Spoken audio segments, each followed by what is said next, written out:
So, everyone, welcome to Live Longer Better in Hertfordshire Masterclass webinar, championing Live Longer Better in Hertfordshire. So it's our first masterclass webinar after a little break, but we're really happy to get everyone back together again and reignite the revolution for active aging in Hertfordshire. And we've got some great guests coming along, and I'm really also incredibly happy to introduce Charlotte as well, who is the new Hertsports Partnership Active Aging Officer, who's going to be leading Live Longer Better in Hertfordshire from now on. You'll hear more from her in a little bit, but I'm just going to start this webinar off with a couple of introductory slides. For those that don't know me, my name's Will Slemmings. I'm the Strategic Lead for Health at the Hertsports Partnership, and I help Charlotte now on the Live Longer Better in Hertfordshire movement. So, just a little bit of webinar housekeeping first of all. So as you may have worked out already, participants, everyone within the webinar at the moment is on mute and camera off. We can't see you, so you're completely safe. Hopefully you can see and hear us.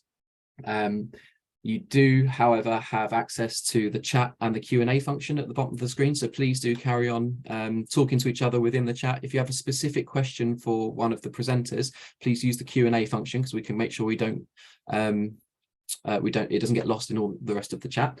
Your best viewing option is to use speaker view, which you can toggle at the top of the screen. We're aiming for the event to last absolutely no more than 90 minutes, hopefully a little bit less than that. And the webinar is being recorded as well. So if you want to catch up with any of the presentations after the webinar, it will be on our website, hopefully by the end of the week. So first of all, this is our schedule for the webinar. So a quick introduction from me, then Charlotte's going to come in to talk about the challenge and everything that we're trying to overcome with Live Longer Better in Hertfordshire. And we've then got Mark Hanna and Carla Johnson from Age UK Hertfordshire are going to talk to us about their Stay Sporty programme. Adam Howard from Active in the Community is going to be talking about his Forever Cycling programme, both of which we've had some really good engagement with from Live Longer Better in Hertfordshire. And then to finish off, Charlotte Bird's going to be launching our Live Longer Better in Hertfordshire Champions programme, which for anyone that has been with the movement for a while, I've been talking about for probably over a year now. I'm really happy that we've finally got to the point where we're ready to launch. Having said that, very wary that there are some people that are brand new to Live Longer Better on the webinar. So I wanted to give a really quick bit of background as to where we've been and what we're up to. So we launched the Live Longer Better in Hertfordshire movement back in April of 2021. So we've been going for about a year and a half now. It's a local activation of a national movement, which is spearheaded by Samir Gray, who's knighted for his services to the NHS. And he's making it his kind of life mission now to really champion the importance of active aging and encouraging independence into later life, hence the Live Longer Better title. Although we at Hertsports and Physical Activity Partnership lead on the movement, you'll notice we try not to put our logos on it. We want it to be very much a co-owned, collaborative approach to active aging across the county. So please do feel free to use the logos, use the branding, use the terminology in any of the work you do, because we're seeing this as much more a team Hertfordshire approach rather than a Hertsports Partnership approach. The way we do that, we've got a series of learning opportunities that we can invite you to, and you can invite your friends and colleagues to as well. We have some online resources, and we also have some funding opportunities to help get more active aging activity going in the county. All of that is attempting to move from a culture of care to one of enablement and longer, happier and healthy lives. Currently, we're very happy to say it's actually near about 340 now when I looked yesterday. So we've got well over 300 revolutionists sign up to the network, which is fantastic. All of you, of course, are adding to that number, and we hope that continues to grow with every event and every engagement and every offer that we do. So if you have any questions about Live Longer Better generally, please feel free to put them into the Q&A. We can come to them at the end of the webinar. However, in the meantime, it gives me a lot of pleasure to be able to hand over to Charlotte Bird, who, as I say, is the new HSP Active Aging Officer, who's going to talk to us about the challenge that we're addressing with Live Longer Better. Thank you, Will. Next slide, please. So I wanted to talk to you a little bit about the challenge upon which Live Longer Better has been designed to meet. So from the right-hand side, you can see by 2038, there's going to be, I worked it out earlier, 16 years time from now, there's going to be 40% more people aged 65 plus. So this means we've got a growing older adults population. And that coupled with the pandemic, we see that there are more inactive people than ever before. So physical activity has made mobility and health conditions worse. You can see older adults are walking less, moving less, and feeling less steady on their feet. And that can lead to things such as more falls and less confidence. So we know it's not just physical impact, there's a psychological impact too.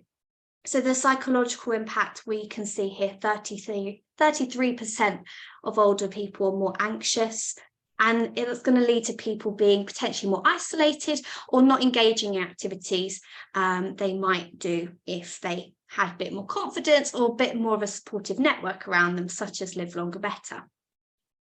So older adults have recognised that physical activity can improve their physical health, but for a number of reasons, finding it harder to engage in those activities.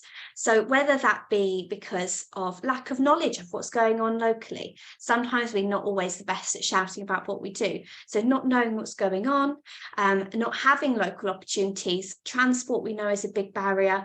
I think Adam's going to mention later on that injury and confidence is a big barrier too. So the aim of Live Longer Better is to increase that knowledge and empower people around the importance of physical activity, increase knowledge around the opportunities of physical activity, and importantly, we need to start those conversations. So that could be among colleagues, but that could be among citizens and residents of Hertfordshire too.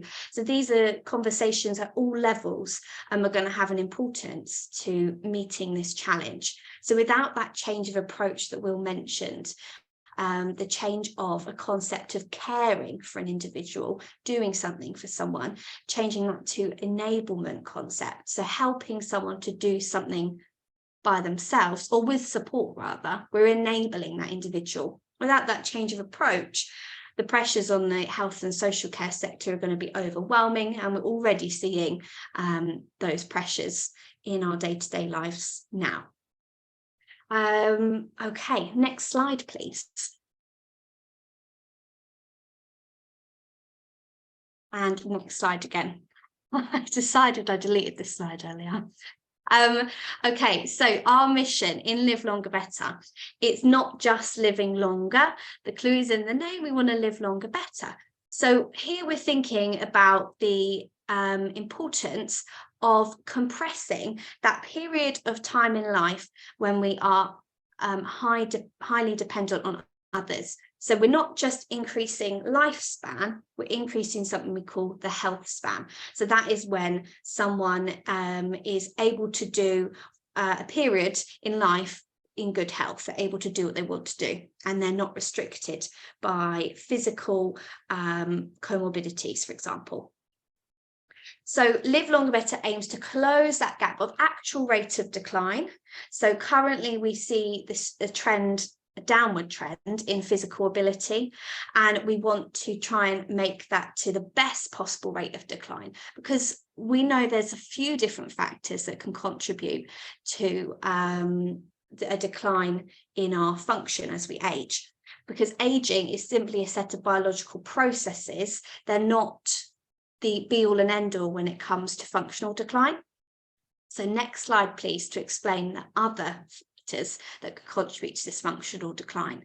So we don't want to just think it's all about aging. The other areas that contribute towards this decline that we see can be loss of fitness, negative thinking, and we might call this ageist beliefs, and disease or long-term health conditions. And these are all interconnected. So as I said, aging is that normal biological process, which doesn't actually cause major problems until the late 90s. It's these other three factors that are going to exacerbate the situation that we see those, the typical aging problems.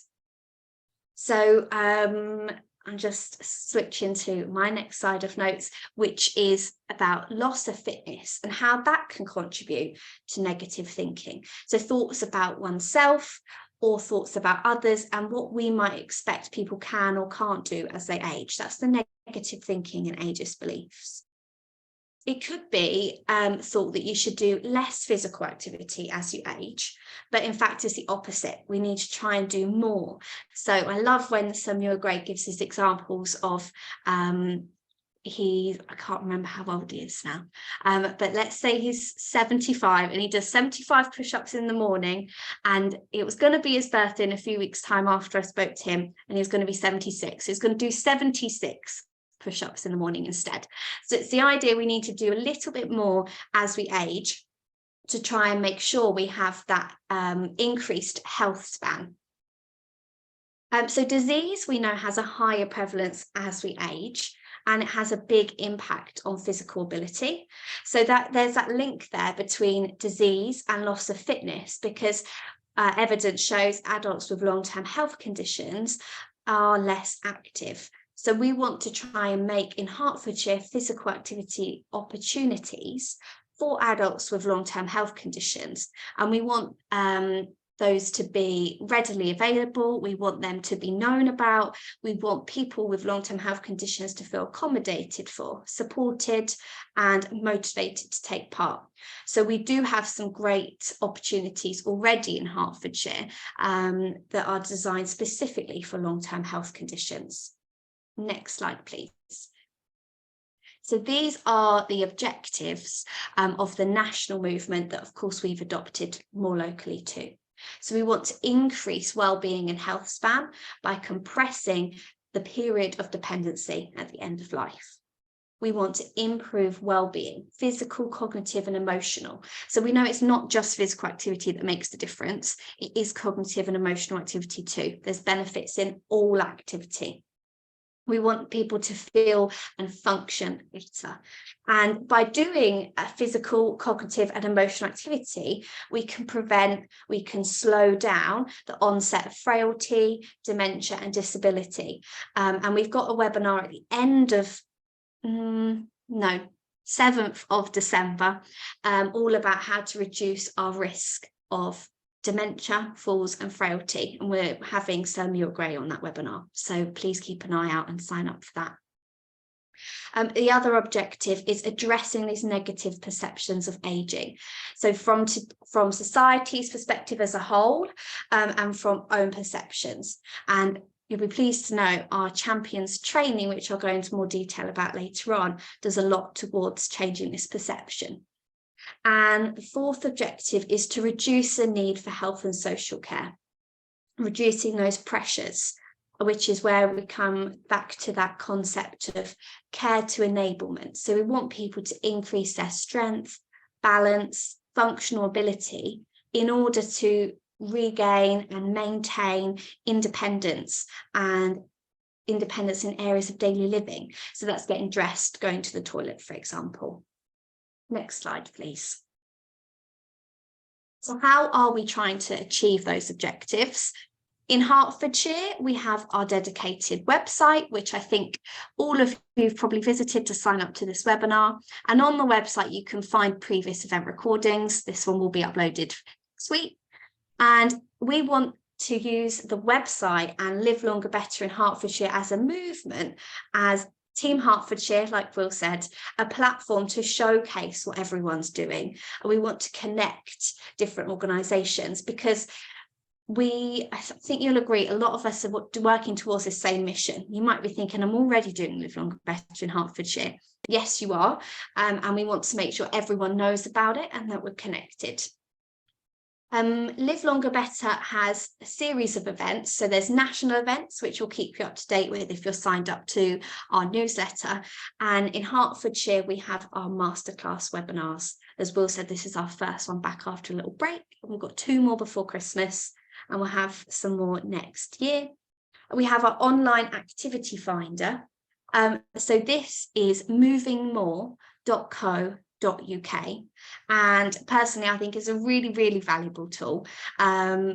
I hope you don't mind, but I'm going to steal your analogy of calling it the Uber Eats version of physical activity, of what is available.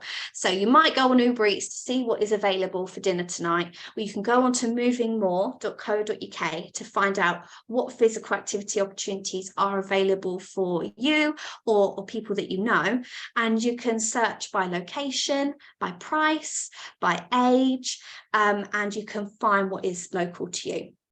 If you're thinking, oh, I want to put my class on there, you'll be pleased to know you can do that as well, and it's completely free platform to use. So if you have any questions about that, we're more than happy to get in touch after the webinar and help you use Moving More.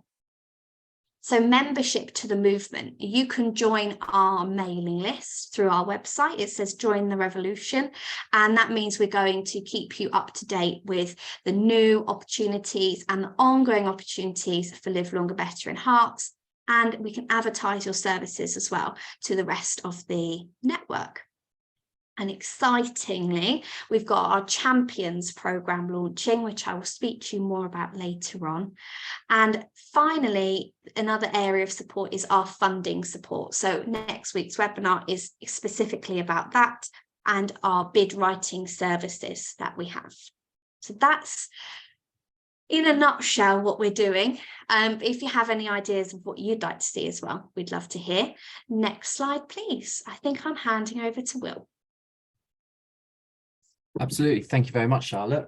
So yeah, as I've mentioned in the chat there, we'll circulate those slides afterwards. Obviously, feel free to use them if they're any use for you in terms of talking to colleagues or talking to local older adults, or however you see any value, or pinching bits and pieces.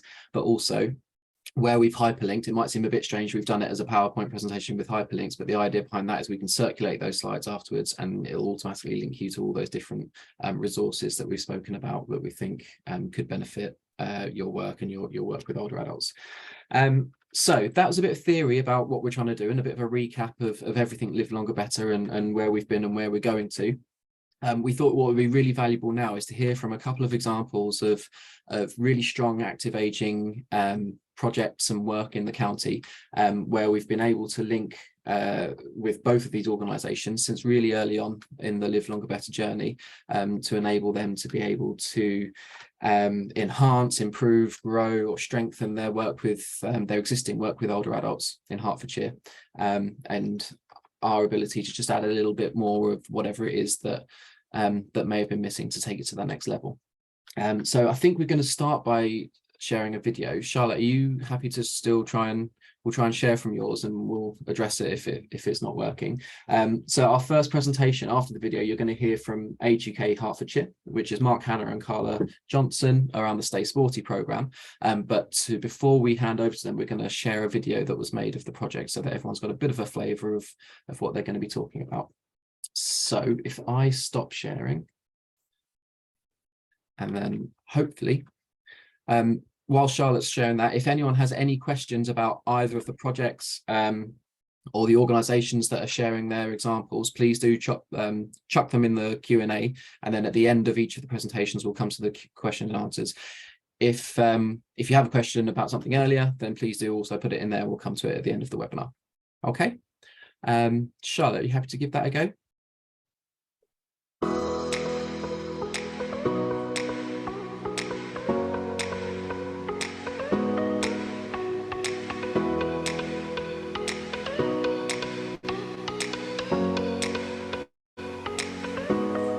Usually we just sit and play games, but that was a bit different today, and I feel a little bit energetic. I don't normally. Well, we've had a brilliant physical morning, trying to bat a ball, which we probably haven't done for a very long time, but it was good fun, and we tried to break the windows, but we didn't manage it. Come again. My name is Will Slemmings. I lead the health and wellbeing team at the Heart Sports Partnership, and we're delighted to be able to support Age UK, this range of seated sports exercises funded through the Sport England Tackling Inequalities Fund. Our main drive was really to build a relationship with Age UK. We know that they offer fantastic support for our older residents around the county already, and we were really interested in adding some physical activity element, but trying to do it in a more fun way than your traditional seated exercise classes. So we've had seated football, we've got seated cricket, and we've got some inclusive seated dance programs coming up as well. It's been a really difficult couple of years for the clients and the staff here, and this has really been, it's brought something brilliant to the centre. It's made life seem normal again, and stretched people. So it's just been so lovely to be able to do this after the COVID situation, and also to show how we've been able to run these programs in a safe and effective manner. So that's been really, really good. It's been lovely to see their responses each week and seeing the changes of dynamic depending on what dance style we're doing. It's been lovely to see them connect with each other through the movement and with myself, and as well as reminisce to a lot of the music choices that I've been making. So there's been lots of talk about dancing in the past and really celebrating the movement that they're doing today. I think it's really important that we continue to have some kind of physical activity all through our lives. And I think there's you know, it's well documented that physical activity is good for our health and our well-being, irrespective of what level it is. And certainly as people get older, we need to adapt the activity to suit them and their mobility and all those sorts of things. There's massive social benefits to this work at 100%. I mean, as we've seen, the fun, the laughter, the competitive streak as well, I think people can quite often forget that they've got that within them. And I think doing things within a group is really helpful for people rather than being by themselves. And I think the real difference has been adding that element of competition and fun, and really getting everyone having a laugh alongside those functional movements. It's been incredible.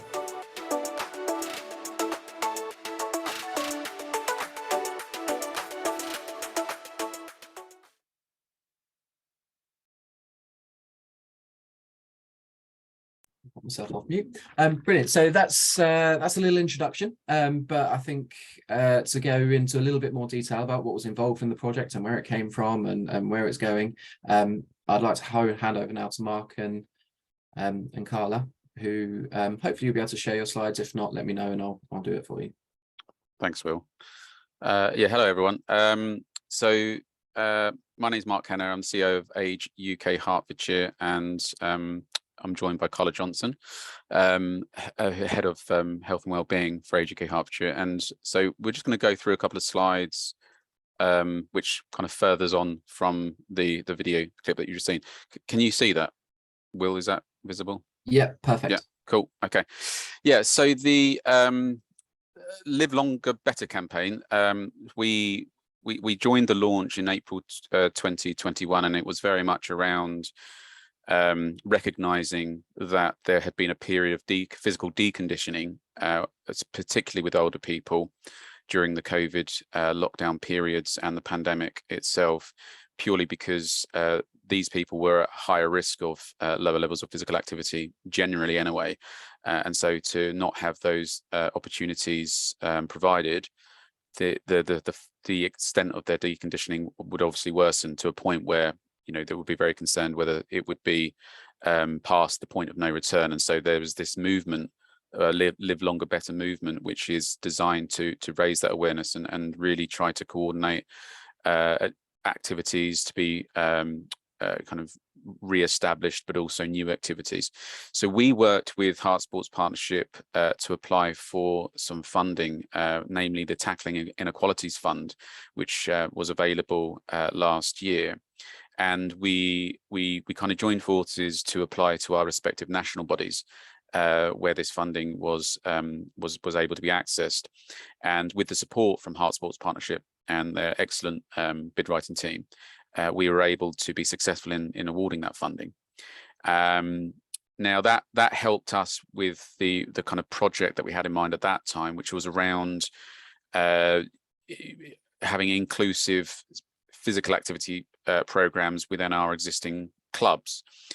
Now, a lot of the people that access our clubs are at probably the more frail end of the spectrum, and so a lot of these exercises would need to be seated, but they're proven to be as effective but in a more safe way. And so we worked on the project Stay Sporty, and we worked with Paradance UK, and also we'll come to the others in a sec, but with other activities locally to deliver the Stay Sporty initiative. And it was a very timely project, because we were able to kind of celebrate the reopening of our clubs, where some of them had been closed for the whole period due to the venues not being accessible during the lockdowns, but others had kind of reopened but then had to shut again when spikes in COVID happened. And so it was a very kind of stop-start effect. But this enabled us to really kind of reopen with a bang, so to speak, with this new Stay Sporty initiative, and it was targeting improvements in our members' physical deconditioning. So not only the physical, but as was mentioned in the video, the social aspect is key to both physical and mental well-being. And so it covers the whole range of well-being support, and so it's hugely beneficial. So the Stay Sporty project, so we were assisted heavily by Heart Sports Partnership. We were able to create a program of seated physical exercises using qualified instructors from clock cricket, with the seated cricket, which is very popular, seated football with Knights Way Forward, and the inclusive dance sessions, which were provided by the Paradance UK. As I say, the target audience for this kind of initiative were older people, many of whom have got long-term health conditions. But we also wanted to target the communities that are particularly at risk of not accessing the same level of support. And so we decided to apply this to our existing lunch clubs, 2 of which are specifically set up to support Asian communities in North Hertfordshire, and Heartswise groups where people have memory impairments or cognitive impairments.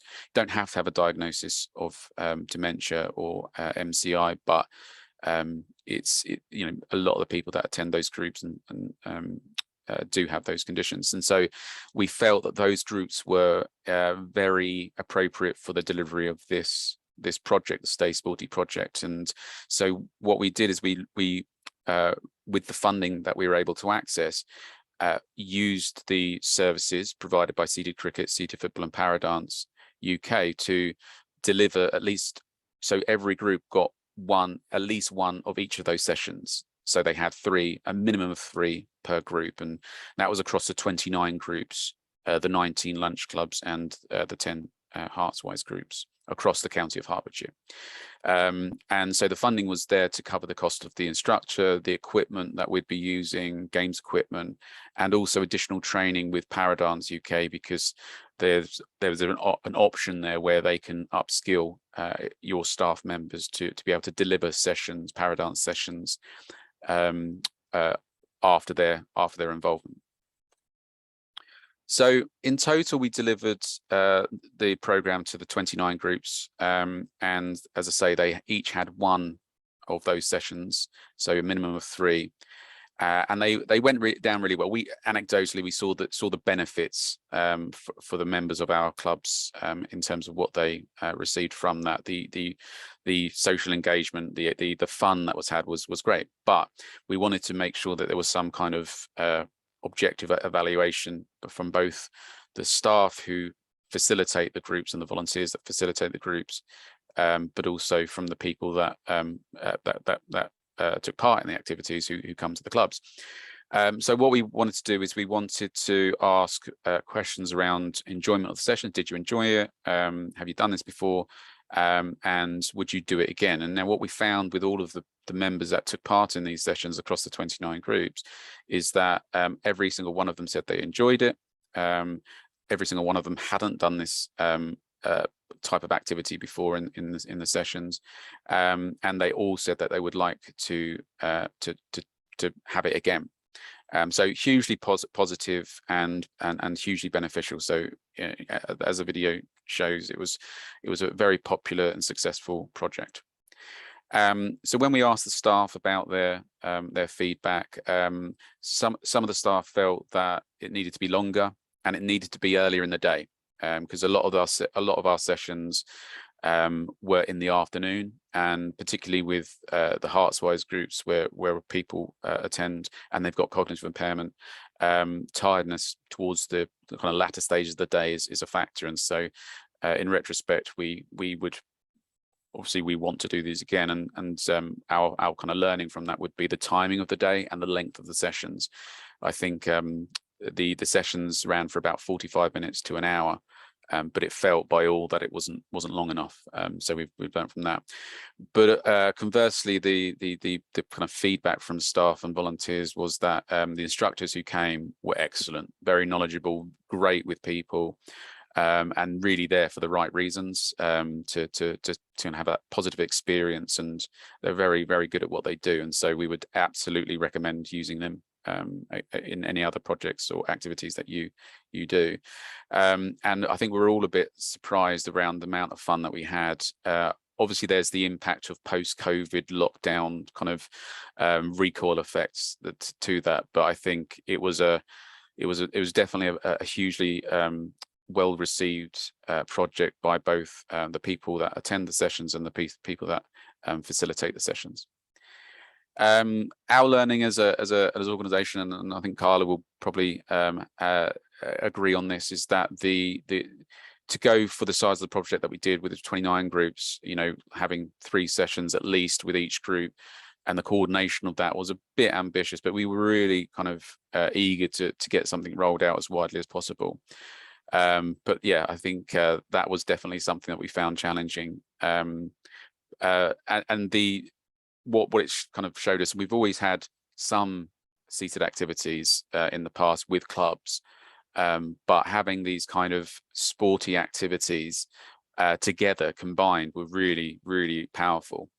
So the combination of the 3 we found was absolutely excellent, and we haven't done that before on that level. So seated chair-based exercises, using resistant bands and that sort of thing, but having specific themed kind of sporting activities was great. The Live Longer Better in Hertfordshire campaign, Heart Sports Partnership, fantastic experience working with them. I'd totally recommend it, and I think the message is that today they are absolutely available to be worked with. So I would absolutely recommend working with them, because they can help with the kind of writing of the funding applications, and help with kind of that general kind of advice about funding options. Since then, since the Stay Sporty project, we have continued working with Heart Sports Partnership and the Live Longer Better in Hertfordshire campaign, and we've utilised their bid writing services again for the Awards for All funding from the lottery to further develop the kind of sporty themed projects.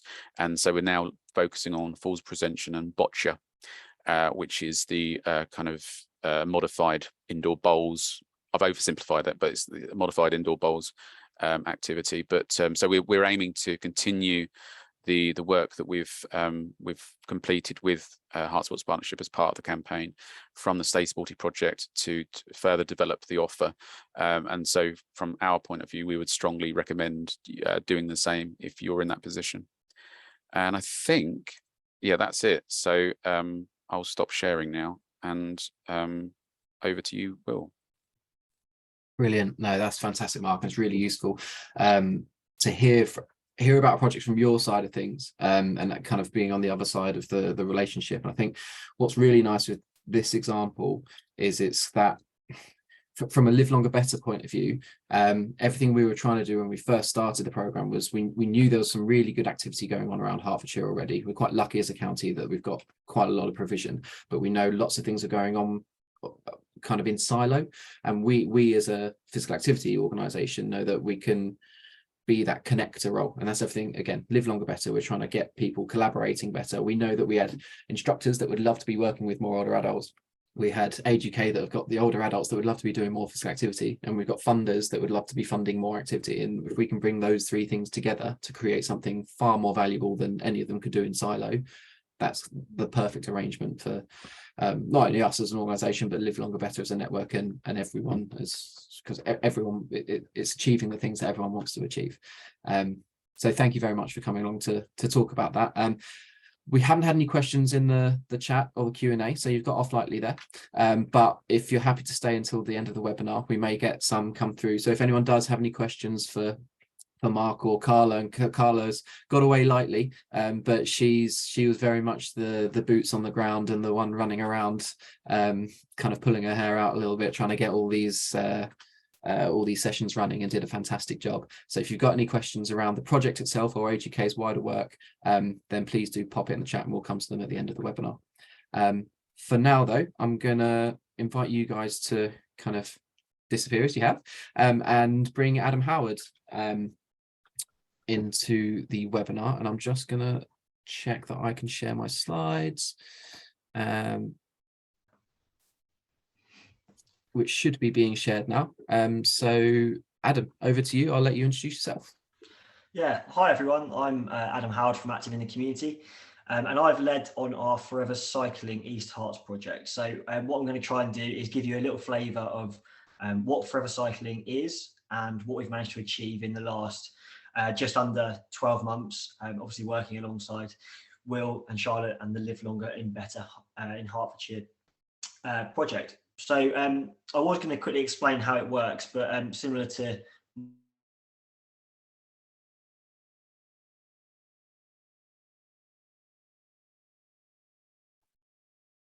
I've lost your audio, Adam. I can't hear you. I don't know if Charlotte, can you hear? The same thing happened for me, but fear not, because I know what he was going to say. You're going to be similar to Mark and Carla and play an introductory video.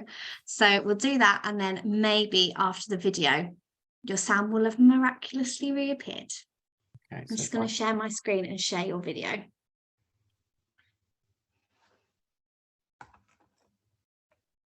Here and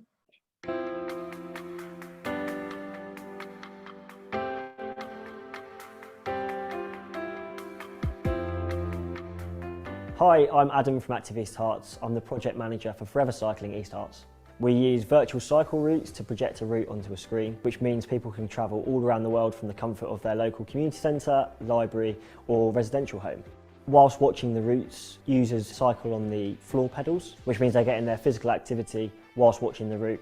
And what we find is they enjoy watching the routes so much, they actually forget how much physical activity they're doing. Someone can come and say they're only going to do 5 minutes of cycling, but whilst watching the camera pan around Paris and go under the Champs-Élysées and past the Eiffel Tower, they find out they've cycled for 20 minutes and it's almost distracting them into doing more activity than they actually think they are able to do. So we use the MotiView library of videos. So they've got something like 2,000 routes from around the world, from countries like America, Australia, Thailand, Germany. So you really can travel the world from the comfort of your own community centre. What we've found from running the project is actually the benefits go far beyond just looking at inactivity.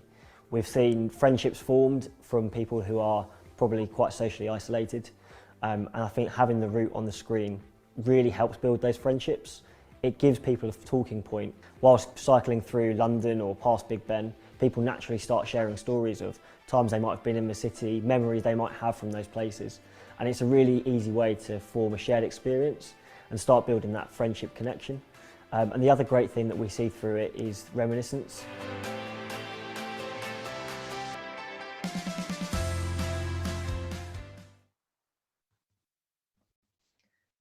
Okay, I'll try again and hopefully you can hear me. If someone could give me a We thumb. can, we've got you. Fantastic. Okay, well, hopefully that's good news for everyone. I'm sure some people were hopeful that my sound would remain off. So hopefully from the video, you can see what Forever Cycling was all about. So we were getting older adults active with floor pedals. So they were cycling their way through a session. For a lot of people, they hadn't been on a bike for a very, very long time. So it got them back into cycling. And while they were doing that, we projected a route onto the screen, which meant they could follow a route through, Paris or Sydney or London. And what we found with the route is it almost distracted the participants from what their legs were doing. So they ended up cycling a lot further than they thought they might be able to. So Will, if we could go on to the next slide.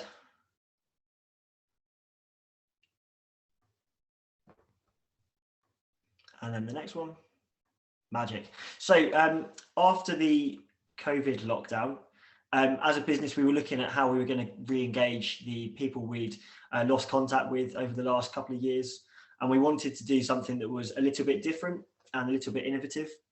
And we were looking around for ideas, and then we learned about Motitech, which actually was introduced to us by Joe Bastick, who I think is on the call. So Joe, as always, thank you for that. So we found Motitech, and Motitech are the people who own the library of videos that we use. So they've got something like 2,000 routes from around the world. They're in charge of creating all the content, and how their normal system works is a residential home would buy a license. That license can then be used in that one residential home. So you see a lot of people would set it up in the communal area with a screen and a static bike, and it will be there all year round, which is brilliant, but it does mean you're restricted to only the residents of that particular home to use it. We had a look at the routes and thought they were absolutely brilliant, and we wanted to try and develop something that was able to be taken out into the community.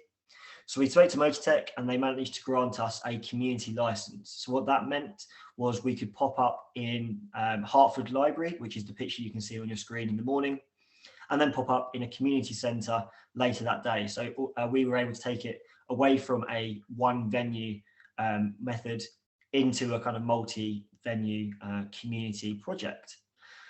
So next slide, please, Will. So in that initial phase, as I mentioned, of trying to think of a project, finding Motitech and starting to talk about the community delivery, it was really important for us to engage with a number of partners, and Live Longer Better were really, really crucial at the start for a lot of conversations. I think Charlotte mentioned it quite a lot when she was talking about Live Longer Better. It's finding something that's more than just getting people moving. It's that social and mental side of things as well, and how it can all link together, and it all kind of pushes the other thing in the right direction. So straight away we had a shared goal, I think, with Will. So Will picked up the phone to me many times to talk through ideas and how it might work, and he was really supportive. Will then came to our launch event and talked about Live Longer Better to the 40 or 50 partners we had there. So the photo on the left, I was hoping to have a photo of Will presenting at the launch event. I couldn't find that, but this is the next best thing.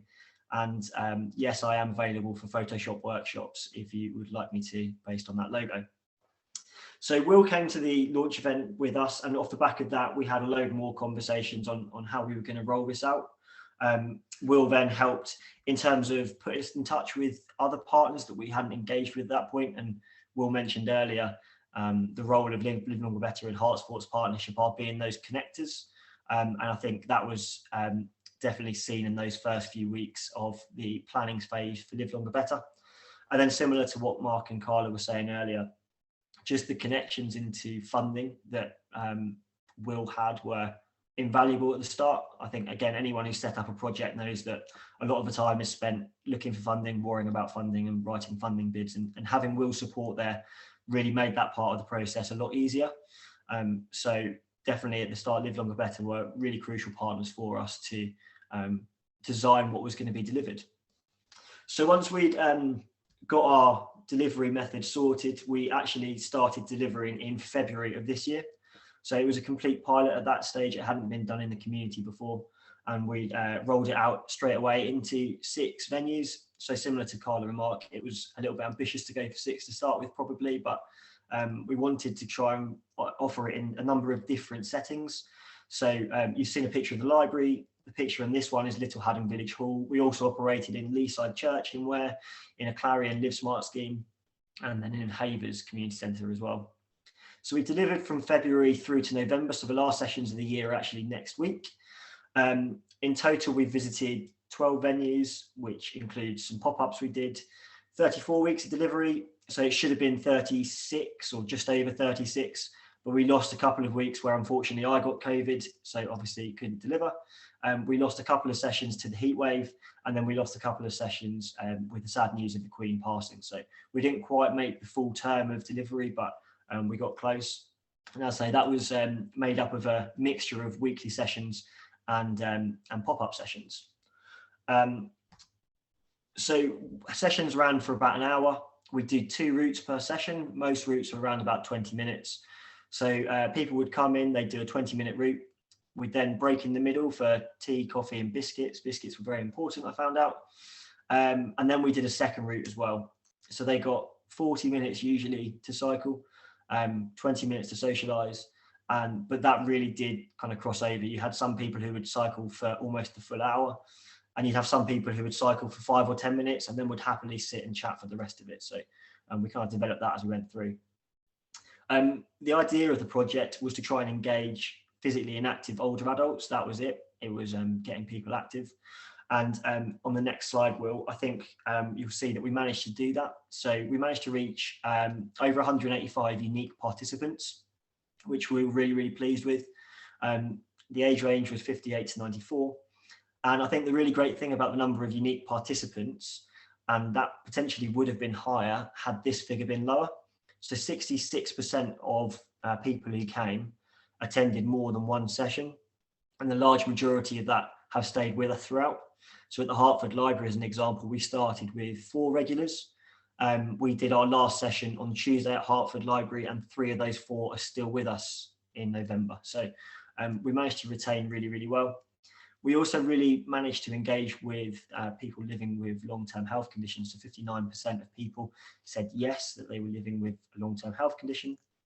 We used Sport England methodology to try and work out how physically active people were. And again, over half of the users were physically inactive. So we managed to reach those.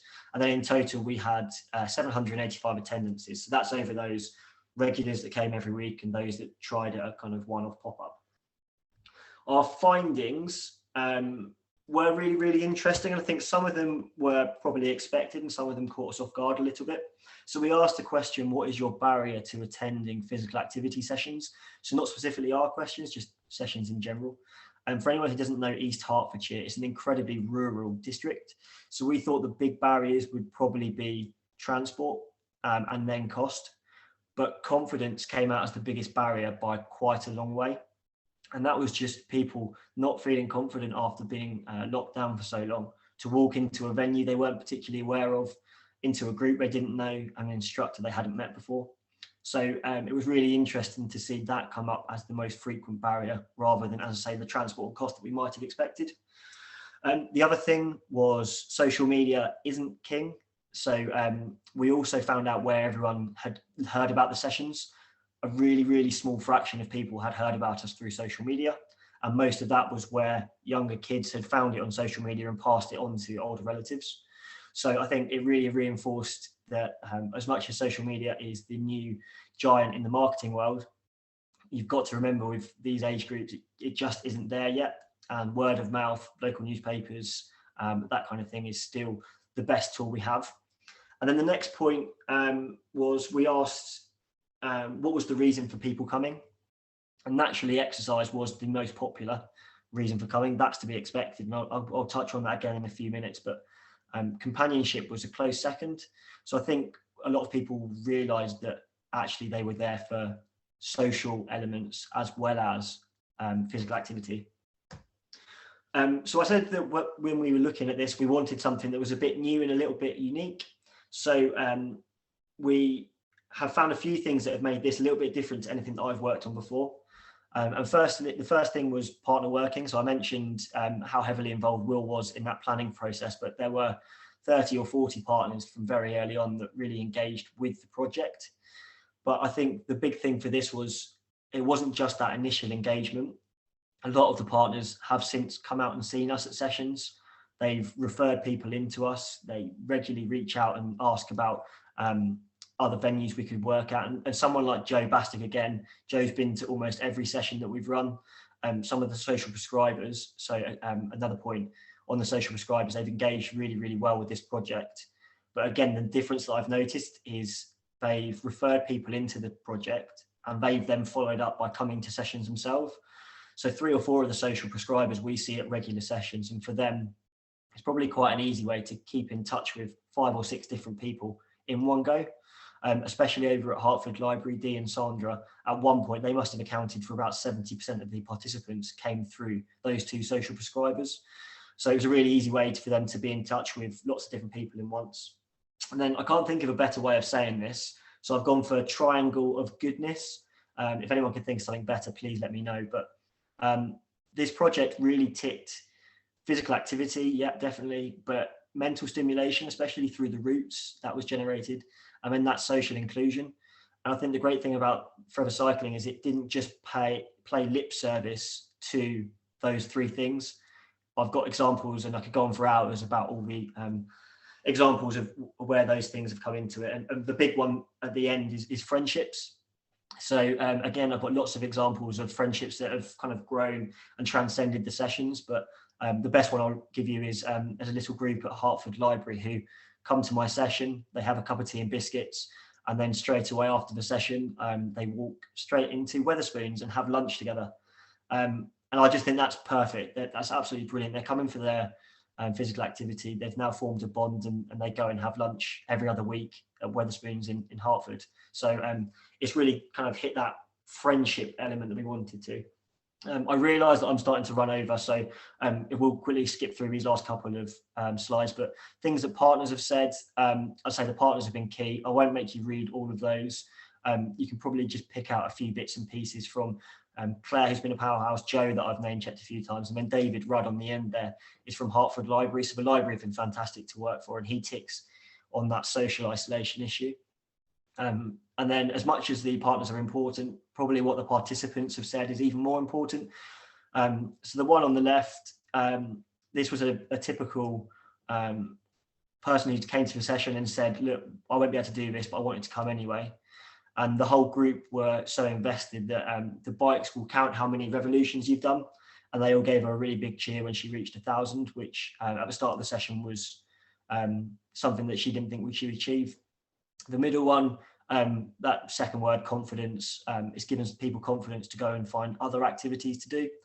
And then the last one, the really important bit for me, and if we remember that the thing that people said they came for the sessions for was physical activity. But actually, if you read that last session, it is just much easier to think that one is involved in something sporty than admit, even to oneself, that one is lonely and neglected. So people might have said they were there for their physical activity, but actually that kind of loneliness, that social isolation is a really, really big driver as well. I'm desperately out of time, and I'm very sorry for going over. Next year, we're hoping to secure the funding to return to East Hertfordshire. We've got a little bit of funding to move into North Hertfordshire, and we're hoping to expand into a couple of other areas. As with any project, funding and resource is always going to be something that needs to be looked at, but I'm really passionate about this project. I think it can make massive inroads and make a real change. So we are looking at ways to expand. So hopefully you will see much more of Forever Cycling next year. So yeah, I won't do any questions slide, but again, thank you to Will and Charlotte for having me on today and for all their support. And hopefully that was useful to see. That was absolutely fantastic. Thank you very much, Adam. There's lots of love in the chat for the program and everything you're doing. And we've got time, so we've got a question. I think you have covered it off, so probably since, but just to hammer the point home, Etty has asked, do you do the cycling only in care homes, or is it possible to have it in classes? Yeah, so we do the cycling in a variety of venues, and I think that was really important with the pilot. What we didn't want to do was just run it just in residential homes or just in community centres. So we run in, as I say, one of the Live Smart schemes which Clarion have got, but then we run in Leaside Church, and we literally run in the actual church building. It's beautiful. We run right in the middle of Hertford Library, so David literally pushes bookshelves aside to create space for us. We then run in Havers Community Centre and Little Haddon Village Hall. So we've got a rural community centre and a more urban one. So yeah, it can run anywhere that's got the space for it really. All I need is room to set up a projector, some chairs, and I need a power socket, and that's it. So it can be delivered pretty much anywhere. Fantastic. Another question from Louise. Really amazing project or service. Did you have to undertake any training to deliver the service, and are you looking to expand the project in other areas of Hertfordshire? Yes, definitely looking to expand. That's the easy one. In terms of training, what we're not doing is lots of different and complex movements. It's very much they sit down and then they do a little bit of pedaling. So we didn't do too much training on that side of things. We have had seated exercise instructors come in and deliver for us, and that adds a completely different element. My job, I see, is just a facilitator. I'm not really an instructor. It doesn't need an instructor because it's very self-explanatory. My job is to make sure that people realise it's not a spin class. I'm not at the front shouting, there's a mountain, you need to pedal really fast. My key message to everyone that comes is, if you can only do 5 minutes, that's 5 minutes more than you would have done if you hadn't come. So we haven't really got to the stage where we need qualified instructors, but I think that's a massive next step. We've done it a few times where instructors have brought the resistance armbands in from their Otago class as an example. And I think that's a massive development that we can grow. I think we're only really scratching the surface with what we can do at the moment. So yeah, hopefully that answers the question. Absolutely. One thing I'll add to that as well is that Adam's email is in the slides, which will be circulated. So if anyone does want to contact him about any specifics, I hope I'm not causing you too many issues here, Adam, but obviously you've got his contact details now, so he can't get away. Questions are flying in. We'll get through as many of them as we can. Kathy has asked, do you have a maximum number of participants for a class? So we've set the participant number at 12 at the moment, and that's because it's a manageable number, and because that's how many bike units we've got. So the bike units are literally in the back of my car. So it's a case of car capacity, how far I can carry them, and how much we can fit into the space. I think, again, because we're not asking people to do particularly complex movements, you could have a bigger group size. Unlike with the falls prevention stuff, we're not getting people up and down and that kind of thing. So I think we could go a little bit bigger if we had the capacity to do so. But I also think 12 is quite a nice number because you do get to know people. And we have had a number of people who have, especially at the library, we had 2 people who unfortunately had falls, didn't feel they were able to come and use the actual equipment, but messaged me and said, would I be able to come and just sit and watch and chat to everyone? So we have had bigger numbers of groups of people who have just kind of been there sitting and watching and taking it in. But for now, 12 is around about the right number for us. Brilliant. Dave has asked, have you contacted active PPGs, so patient participation groups, that side to the GP surgeries? Haven't contacted active PPGs. Our link there is through Claire Ewins. So she's part of the patient participation group for the Little Haddam area. But again, we've engaged with the social prescribers. We'd like to engage with the PPGs even more. And then we've also had occupational therapists in from the NHS who've engaged really well as well. So we've done an okay job so far in terms of those NHS contacts, but we'd love to talk to more. So if you've got any suggestions of people we can talk to, then please do let me know. Fantastic. And just to finish off, more of a suggestion, Etty has said that number 96 in Boreham Wood has a large room. It would be great to have a class there. So maybe, Etty, once we circulate the slides, you could get in touch with Adam and see if you can bend his arm to take his offer down that way as well. There's been a couple of little bits in the chat, but we're going to move on to Charlotte. Thank you very much, Adam, for coming along. I'm sure you're going to get some contact now off the back of this, and I'm sure we'll see more of you in the future. And if you've got time now, have a quick look through the chat, because like I said, there's lots of love for the project and everything that you're doing. So we're going to move on. Thank you, Will. I just thought I'd quickly cover Sarko's question, because it doesn't necessarily link to Forever Cycling, but I'll answer it anyway. Any thoughts or plans to encourage the clients to do exercise at home, even like moving shoulders, but should we be worried about them hurting themselves whilst they exercise alone?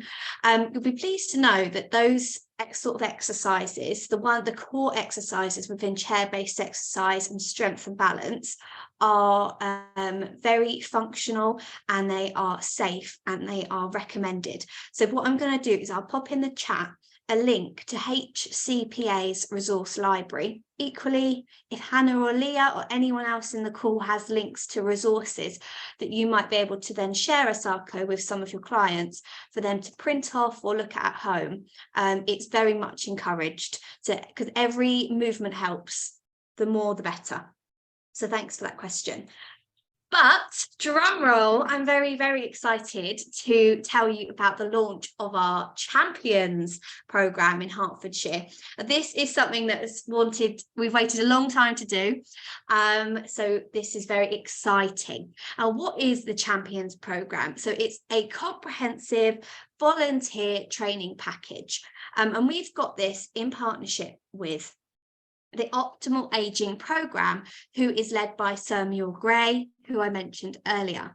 And it's also on the Learning with Experts platform, and they are a trusted organisation. They've got hundreds of programmes and courses on learning with experts, even about horticulture and all sorts. So as I said, online learning platform, and what it involves is it's 12 modules. Within each module is one pre-recorded short lesson with Muir Gray and can't remember, Chris Van Tolkenhaven, something like that. He's from the TV, you'll recognise him.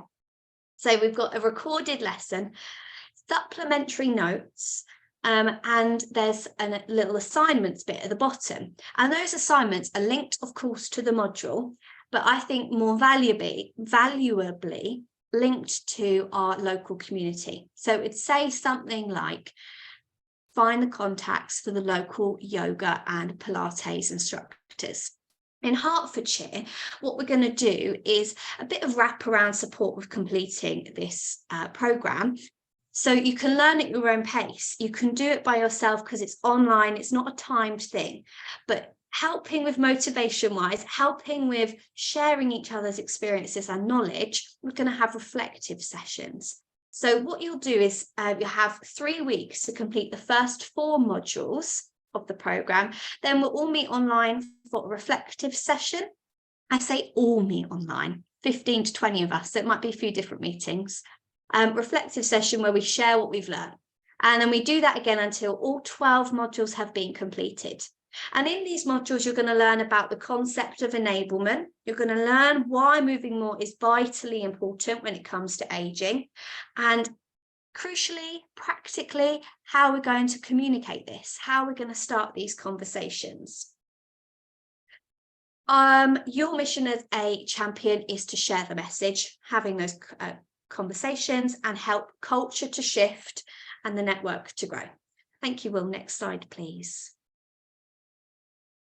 Oh, yes. So I'm going to show you, or Will might be able to show you, or I'll show you a video of Muir Gray explaining what is involved in the Champions programme, because he puts it much more succinctly than I do. So if I share my screen again, I go on here. I'm going to put this link in the chat in a moment. And I'm just trying to move this. Oh, someone's been unprepared today. That's me. Hang on, let me stop sharing. Do this. Let me just share my screen again. If we go here, here. Let me know if this works, and if it doesn't, please. It's a cultural revolution. Oh. A revolution in the way we think about living longer. A revolution that will change our behaviour. For this series of videos, I've teamed up with one of my mentors from Oxford, Professor Sir Muir Gray, a world expert on staying young. He wants us all to fundamentally reassess the way we think about aging. The revolution is we stop thinking that older people just need more done for them. We need to think of ways in which people can live longer, active and well. Closing that period at the end of life when people are very dependent on others. The problem is that as we age, we perceive that we should be doing less, that we're perhaps becoming a less useful part of society. In truth, we should be doing more. Evidence comes from societies in which people live long well. And there'll be lots of other people as well, all of them operating at the cutting edge of the latest research in science and medicine. We call the report Exercise the Miracle Cure. I'm just going to show you a copy here. I love it. I love it. You actually can get 15 years younger, 20 years younger, 30 years younger. So much of this is about how you think of yourself, what you think your capabilities. There's still everything to play for when you're 70, 80 or even 90. The coronavirus pandemic has made the need for this course even greater and more relevant to more people. We're starting a revolution in the way people act and think about their own health and well-being, specifically as it relates to living longer. We've created this course with the aim of educating people about the science so they're motivated and enabled to live a more active life. Muir's going to end each lesson with an assignment. These are designed to consolidate what's been learned and help put that knowledge into action. The elixir of life is knowledge, and it's consumed through learning, and you are part of the learning process. We hope you will find this course of real benefit, because a lot can now be done to help people live longer, better.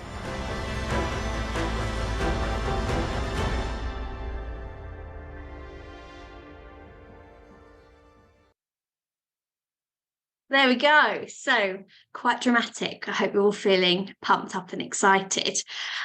So how are we going to do this? How can you get involved? I hope you have a bit more understanding about what is included in the programme. So you can sign up, you can register your interest on our website. I've put the link on the screen so you know what to type in. When you've done that, you're going to receive an email from myself in about 5 working days with access to information, information to the online portal. So a little bit of information about what's included and how you're going to actually do it. The step 2 is completing the modules. As I said, you've got 2 to 3 weeks. You can fill in a learning journal, which is just a place to put your notes, and you can come to our group reflective session. And the idea of that is networking, sharing. We're going to have experts from all corners of the county. You've all got different knowledge of what's going on, which is why these webinars, for example, are so helpful, because we learn about what's going on. We're going to repeat that until all 12 modules are completed. Then once you've done, you're going to complete the post-training survey, and you're going to receive your Live Longer, Better in Hearts Champions Polo, which I'm sporting this morning. So this is a Champions Polo that you can wear when you are delivering your message. It could be that you are supporting someone to go to an exercise class. As a champion, you can wear your polo. It could be that at the local social club that you go to, you're going to do a little presentation about living longer better. You can wear your polo.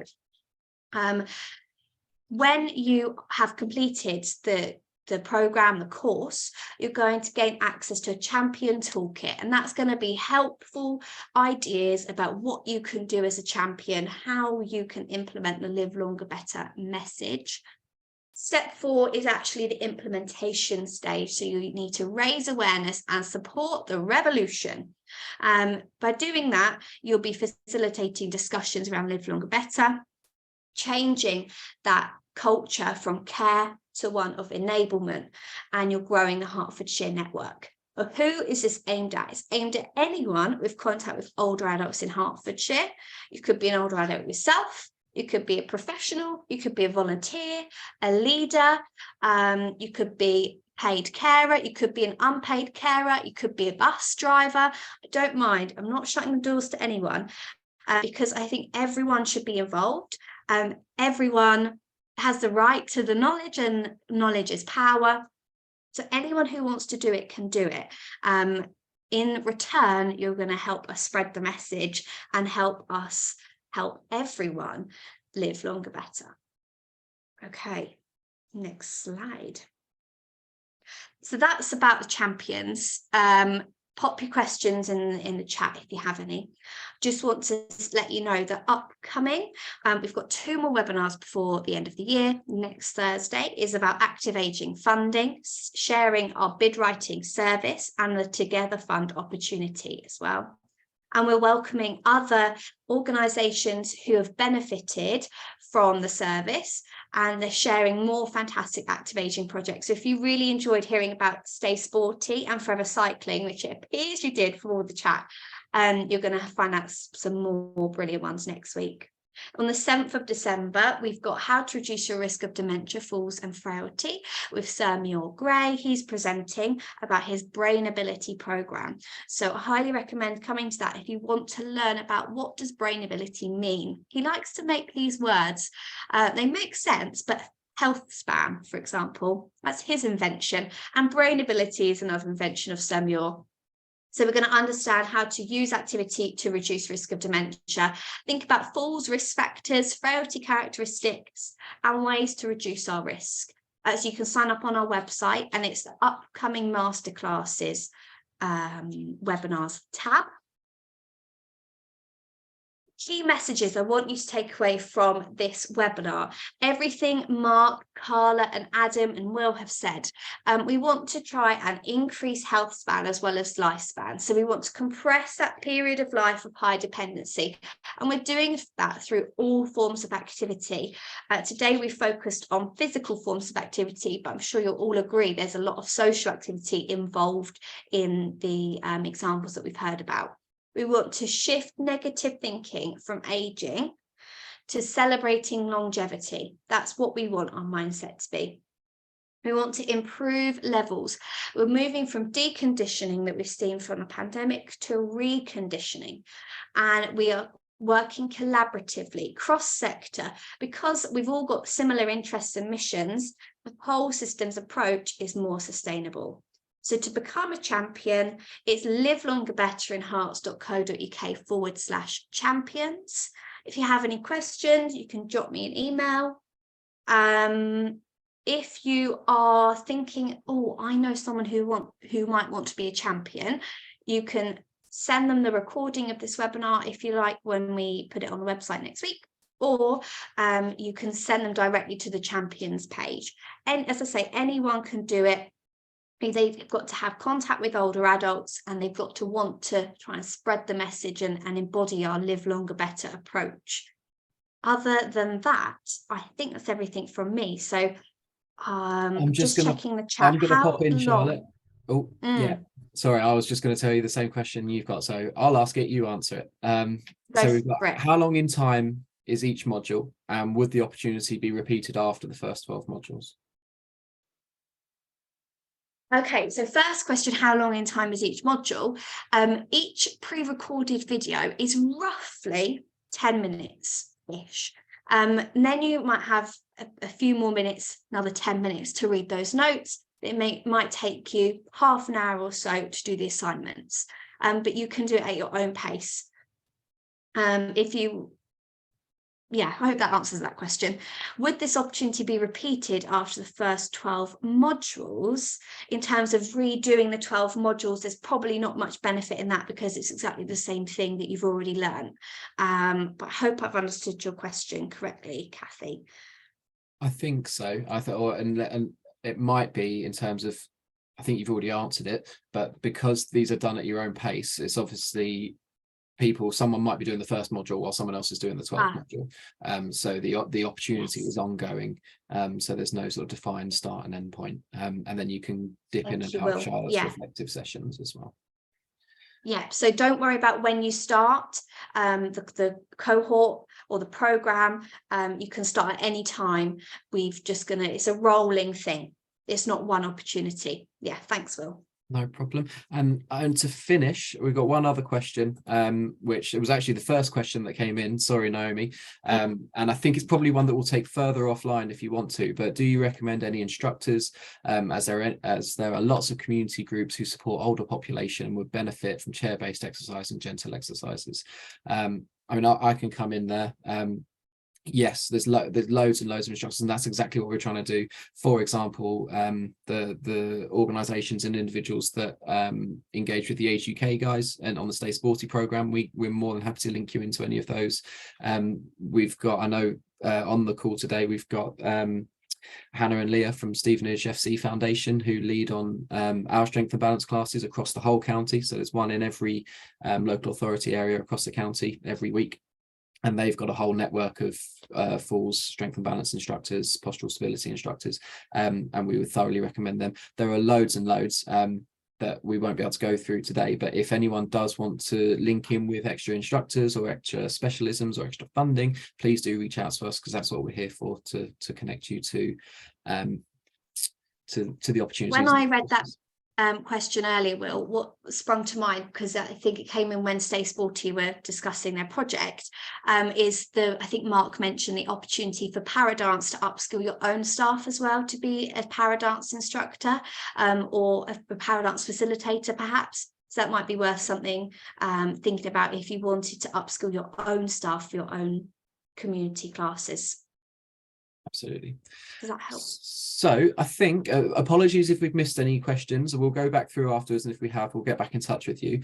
And the last thing that I'll note is that as you leave today's webinar, in your web browser, it's going to pop up a very quick survey. It's got 4 or 5 very short questions in it, which is all targeted to help us improve these webinars and our resources as we go forward. So please, if you do have a couple of minutes spare, take some time to fill that in. It's asking you around ideas for future webinars, kind of the types of resources that we could help you with, anything that it's your opportunity to feed into the program and to shape what we are able to give back to the network going forward. So please do take a couple of minutes to fill that in. If there's any more messages that you want to get to us outside of that survey, all our contact details, well, Charlotte's is on the screen right there, and you can go onto the website as well, and there's lots of contact forms on there too.